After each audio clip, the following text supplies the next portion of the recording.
गांव कालीसर के श्मशान घाट में हमेशा एक रहस्यमयी खौफ छाया रहता था। लोग कहते थे कि वहां जलने वाली हर चिता के बाद कुछ अजीब होता है।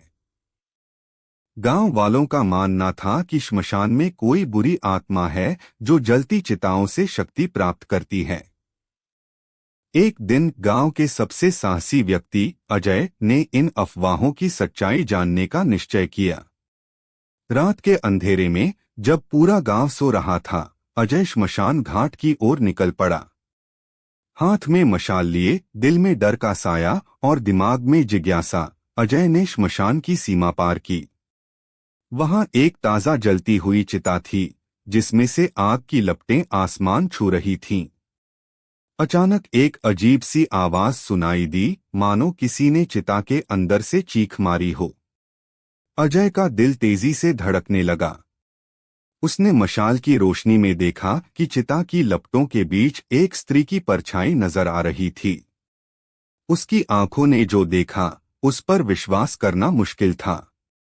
चिता के बीच से एक औरत सफेद कपड़ों में लिपटी धीरे धीरे खड़ी हो रही थी। उसकी आंखें जलती हुई लाल थीं और चेहरे पर एक अजीब सी मुस्कान थी। अजय को लगा कि ये कोई बुरा सपना है, लेकिन वह वहां से हिला तक नहीं। उस औरत ने धीरे धीरे चिता से बाहर कदम रखा। उसकी पूरी देह से धुएं की लकीरें निकल रही थीं और उसके कदमों से धरती कांपने लगी। अजय को अब एहसास हो चुका था कि यह कोई सामान्य औरत नहीं है, बल्कि श्मशान की वही चुड़ैल है जिसके बारे में गांव में सदियों से बातें हो रही थीं।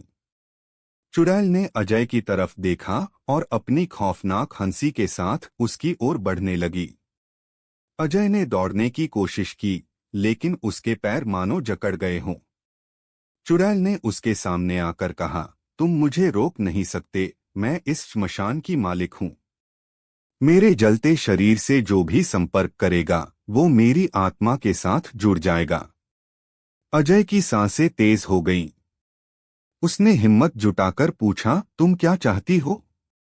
चुड़ैल ने धीरे से कहा, मैं बदला चाहती हूं।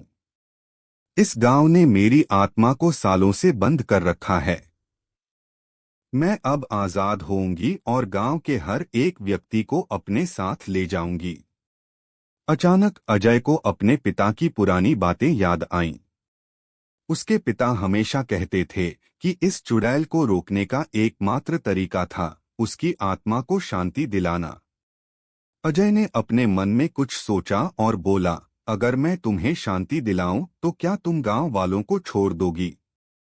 चुड़ैल ने एक पल के लिए रुका और फिर अपनी आंखों में नरमी लाते हुए कहा, अगर तुम मेरे दर्द को समझ सको और मुझे मुक्ति दिला सको तो मैं गांव को छोड़ दूंगी। अजय ने तुरंत श्मशान में पड़ी हुई राख से एक त्रिशूल उठाया जो उसके पिता ने उसे दिया था। उसने चुड़ैल की ओर देखते हुए मंत्रों का जाप शुरू किया। जैसे ही उसने त्रिशूल को चुड़ैल के पास रखा, उसकी चीख गूंज उठी और चारों ओर अंधेरा छा गया। हवा में आग की लपटें भड़कने लगीं और चुड़ैल दर्द से कराह उठी। कुछ पलों के बाद सब कुछ शांत हो गया। चुड़ैल की जगह अब एक शांत आत्मा खड़ी थी, जिसने अजय की तरफ देखते हुए कहा, तुमने मुझे मुक्ति दी है। अब मैं इस श्मशान से हमेशा के लिए विदा ले रही हूं। अजय ने राहत की सांस ली और वह आत्मा धीरे धीरे धुएं में विलीन हो गई। गांव में फिर कभी उस चुड़ैल की कोई चर्चा नहीं हुई, लेकिन अजय जानता था कि उसने जो देखा था वो कोई सामान्य घटना नहीं थी। वह श्मशान से वापस लौटा, लेकिन उसके दिल में अब भी एक सवाल बाकी था, क्या सच में उसने चुड़ैल को हमेशा के लिए शांत कर दिया, या फिर वो कभी वापस लौटेगी? आखिर क्या चुड़ैल ने सच में मुक्ति पाई, या फिर कोई और रहस्य छिपा है इस कहानी के पीछे?